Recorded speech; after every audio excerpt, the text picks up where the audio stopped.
What's crack-a-lackin'? Welcome in to My Mind is a Weapon Fantasy Football Show. Welcome into episode 58, everybody. I am your host, SleezBall. Today's episode is going to be my top 7 sell-high players right now in fantasy football. One of the players I missed, I didn't get the video out in time. I had it as a tweet. I will show it. It was from September 11th, so, a week before the game. And before we dive into it, guys, make sure you smash that thumbs up, hit that like button, hit that subscription button. All the support's been appreciated, so you know when I'm live as well. Turn the bell on. We are going to be live tonight with 2 special guests in Big Draft Energy and Michael Ripe going over fantasy football tonight at 8 p.m. Eastern. And if you guys want to check out any of my videos, earlier in the week, I have all my rankings, all my startup sit-ums, and all my bounce back players are up there. And again, if you guys have any questions at all and you can't make the live stream, drop it into the comments. I will answer every single one. I try my best, guys, to get to it all to help you guys win your weekly matchups and get you that ultimate goal of a championship. And let's get it popping. First player I want to talk about as a sell high, guys, and I am going to show you the tweet and stuff like that. So if you want to follow my Twitter, I do drop all the content there before it comes to YouTube as well. So on 9/11, so today is 9/20, I dropped that Ramondre Stevenson is my number 1 sell high player because the game scripts that are coming, man. They played the Bengals, they stayed in the game for 90% of the time, and I just don't see them for the next upcoming schedule staying in any of these games where Ramondre is going to see 20 plus touches.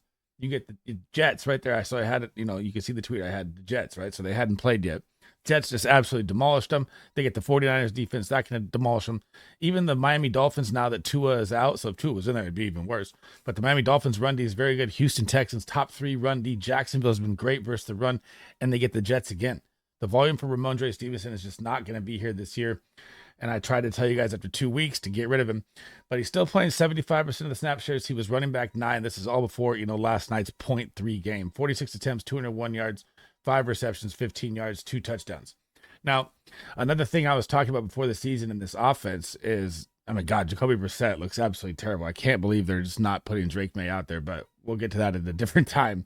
But Alex Van Pelt, the offensive coordinator they brought in, one of my people that was on my show here, Laquan from Fantasy Football Network, who's balling out over there, had told me that you're not going to see 45 catches from Ramondre Stevenson in this offense because Alex Van Pelt has never done that as an offensive coordinator in 20 years in the NFL. That was an interesting stat there. And now if you look at it, he has 5 receptions in 3 games. So if I average that out, he's right about at 42 receptions, which is not what you want to see from this backfield, especially playing from behind.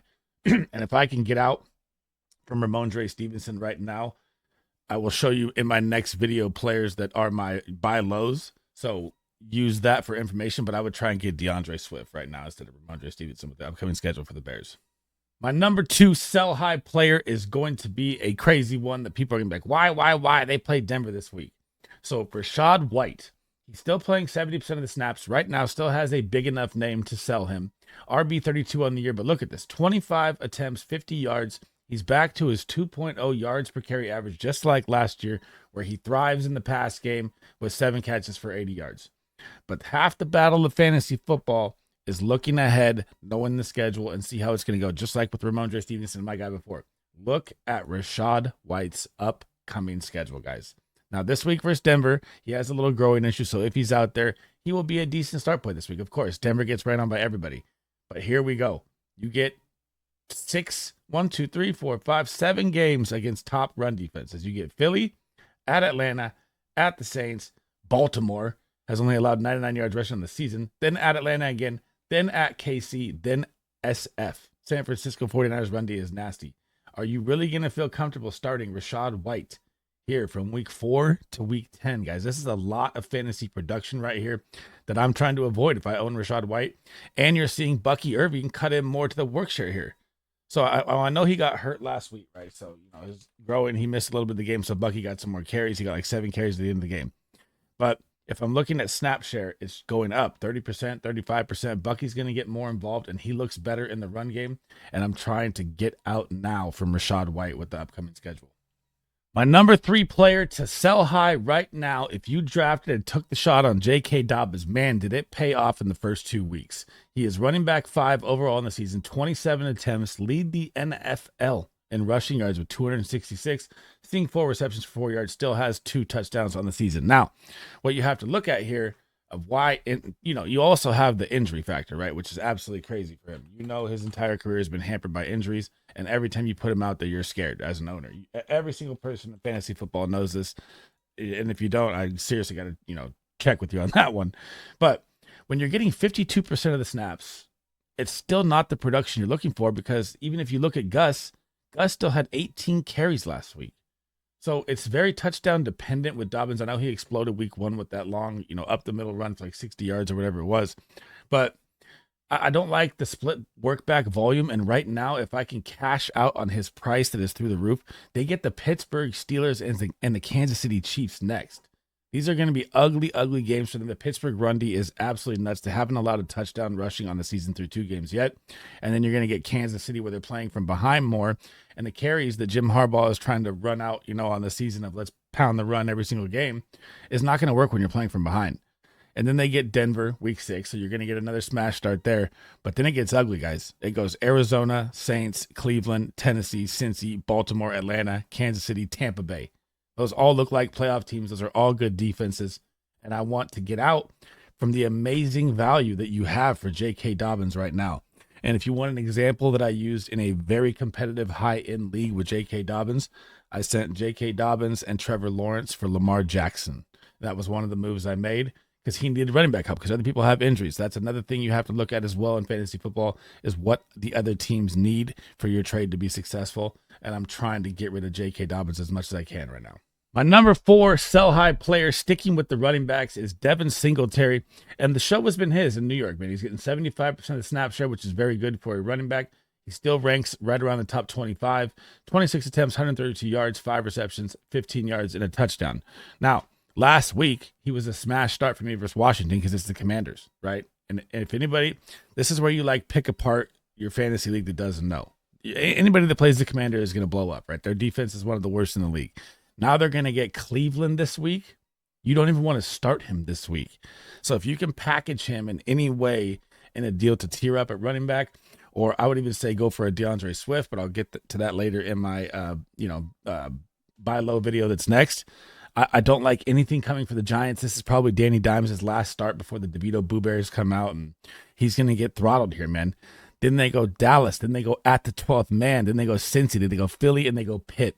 The upcoming schedule here for Devin Singletary to even reach 10 points is brutal, guys. I honestly don't think he does it within the next till week 9, maybe against the Commanders again. That's about it. So right now, if you can get out of his value or even package a tier up to get out from Devin Singletary and Danny Dimes in this terrible Giants offense, now is the time because his value is at the highest it's ever going to be right now. We got a running back theme going here. My number 5 sell-high player is Jerome Ford of the Cleveland Browns. 60% snap share, man. So you saw week 1, he got 75% and dropped 16 points on a good Dallas D. He did it kind of in garbage time with receiving yards as well. He had 6 receptions in week 1 because they were playing from behind. But week 2, they get Jacksonville. They're leading the whole game. And Deontay Foreman comes in with 14 carries to Jerome Ford's 7. So at the current moment, you still have a running back that is a top 25 running back that is still averaging 11 fantasy points a game. And what you have to do here is tier package him up for either a better wide receiver with the wide receiver 2 you have, or a running back 2, 2 running backs if you can do that, for a running back 1 if you have the depth. But you also have Nick Chubb off the PUP list in week 4 or week 5. He'll be back. And we don't know officially if he'll be back week 5, but that's something to think about. And now they get the New York Giants here in this game. So this is going to be an absolute possibly smash Jerome Ford and Deonta Foreman start this week. And then next week, you're going to get the Raiders. Then you get the Washington Commanders. That's another good start, but Chubb could be back. And then you get Philly, Cincy, Baltimore, Chargers. The schedule ahead is absolutely brutal for the running game of the Browns. And if you can, package him in any way to get out from him now is the time to get out from Jerome Ford. Let me rephrase that. Unless you really need a flex play this week and you're hurting with injuries, the matchup is good this week. But heading ahead, I do not like anything for Jerome Ford, and I'm trying to get out right now as much as I can. The number 6 player I'm trying to sell high right now on value, we're finally to the wide receivers, is Calvin Ridley. And you're going to be like, why? He just popped off this game. Let me get to it here. So Calvin Ridley, 83% of the snaps on the season, top 15 wide receiver right now. 13 targets, 7 receptions, 127 yards, even 10 rushing yards. Ran a TD in last week to go as well with the receiving touchdown. So he has 2 total TDs in the season. But what you got to look at here is that Will Levis has never passed for 200 yards in the first 2 games yet. So the unsustainable volume you're looking at there. And then you have to look at as well as DeAndre Hopkins is only playing 40% of the snaps for the first 2 games. So they already said in a couple of updates that he's going to be ramped up. And if you saw any of the connection with Will Levis and DeAndre Hopkins from last year, when Will Levis came in as a starter, he is going to be the focal point of this offense. The connection was too good last year. And now you have to look ahead like this, right? This is how I look at it. I'm looking at Miami next week, right? They get Green Bay this week. That's Jair Alexander. Miami next week will be Jalen Ramsey. Then they get the bye. So you're 3 weeks with a dead Calvin Ridley kind of right now in fantasy-wise. Then week 6, the Indianapolis Colts, which should be their blow-up game because everyone blows up on the Colts. Then they go Buffalo, Detroit. These are all good corners. He's McKendry. He's in trouble all the way through here. So if I can take his value right now and turn it for a high-volume wide receiver, which, again, I'll show all my buys next in my next video. I'm trying to do it right now with Calvin Ridley because the offense just does not look good in Tennessee, and he just had his major blow-up game. A number 7 sell-high player, and I told you I'd save the best for last, and this one is a tough one here, guys, because there's so many ways to look at this with the Saints, and if you like riding the lightning of the boomer bust player, that's up to you. It's not something I like in fantasy football. I like volume, okay? But right now, Rashod Shaheed is on a full boom right now, okay? 67% of the snaps. See that right there? The first thing right there I'm looking at is he's not even out there in goal line possessions. He's not out there a lot. He's only out there 67% of the time. That would rank him around like top 40, 50 wide receivers in snap shares. But he is wide receiver 8. He's hit 2 bombs back to back. And look at the targets, guys. 9 targets, right? 9 targets in 2 games, 7 receptions, 169 receiving yards to go along with 13 rushing yards and 2 touchdowns. Now, how I look at this in 2 different ways is maybe sell or don't sell. I'm trying to give you both sides here, right? I don't like the boom players again. So like Xavier Worthy and stuff like that, guys I don't target. Only target them in best ball and DFS and stuff like that. That's the only way I look at that. I don't do it for fantasy football and season long. But you could argue this, right? So this is why he's a sell high for me and couldn't be a sell high for you. You could argue that the Saints have blown both teams out and they've scored 90 points in 2 games here. And Rashod Shaheed hasn't played in 3 quarters of football. So you could use that also as well. But right now, if I'm the owner of Rashod Shaheed, his value is so high. I'm trying to tier up with another player or possibly even trade him straight up with how good his value is right now. Because I don't like playing the boomer bust game the rest of the way. And it's like, do we really right now believe that the Saints are contenders or pretenders? I know they just beat the Cowboys, but I didn't think the Cowboys were that good, right? They get Philly, they get Atlanta, they get KC, they get Tampa the next 4 games. We're going to find out what they're made of. This one, again, is one that I'm trying to sell for the value because it's so goddamn good right now. But again, I have no problem if you want to keep him and you think you're going to ride the lightning with the boomer bust.